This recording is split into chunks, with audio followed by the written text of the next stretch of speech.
Monty Dutton, yes, is that Jack, one of the reasons that tag team drafting is not going to be is that basically people are being told that you can't do that but so long because of the overheating issues. I mean, does it concern you all, or how do you manage it, that in the biggest race of the season, with the laps winding down, the same way that some guy might not be able to make it on gas, but he's going to go for it at the end of the race, do you worry that with the race on the line, there's the danger of an engine blowing at the front of the pack, engine failure causing a mayhem at the end of the race? How do you manage that when you have competitive racers who are going to race for the win, when there's some risk attached to what you can do when that time comes? Monty, I'm watching it just like you. You should be asking Greg that question. You know, the point that's there is that there's a limit to how long the engine can keep its water, and there's a limit to how long it will go on fuel.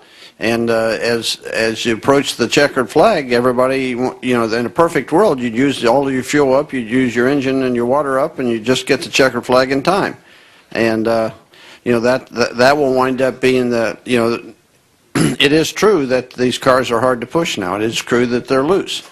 But I believe it will be the case that the race will be decided, much as it was for the shootout. I believe it will be decided with two cars that tangle up, that tag up, that connect, and that are the best two cars run together. Not necessarily the best car is going to win the race, but the best two cars are going to have a chance to do it if they well, I think the best two cars will win the race, but I don't think they'll spend much time doing that throughout the race, which was one of the criticisms I think that fans had.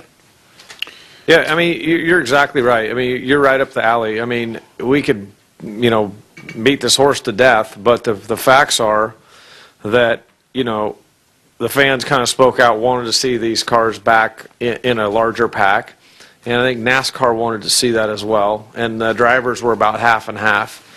And so they started implementing things to try and break them apart. And, you know, I think lowering the back bumper another 2 inches really keeps the cars apart now. Because I can have a run at that car in front of me, and I'm like, oh, I'm going to push him. I'm going to push him. And I get within 2 feet from him, and it's like I start looking around and look at the gauges to see if the engine's still running, you know, because it just stops, and then that guy just takes off like he pushed the turbo button. You know, his car just drives away because that air, it just pushes his car, so it keeps the cars from being bumper to bumper and driving around all the time. So you really can't.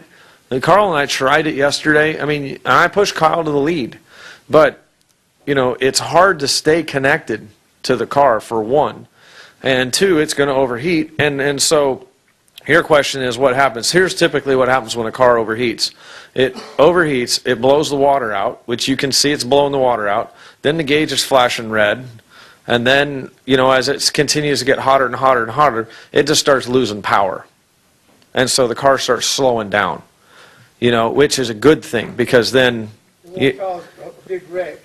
I'm not saying every engine won't do that, but most of the time, Jack knows as well as I do, they'll blow the water out, they'll start getting hot, it'll blow a head gasket, or it just starts losing power. It's that simple. And it just starts expiring. It won't break like that. So it'll just start losing power, most likely. That's what happens to them.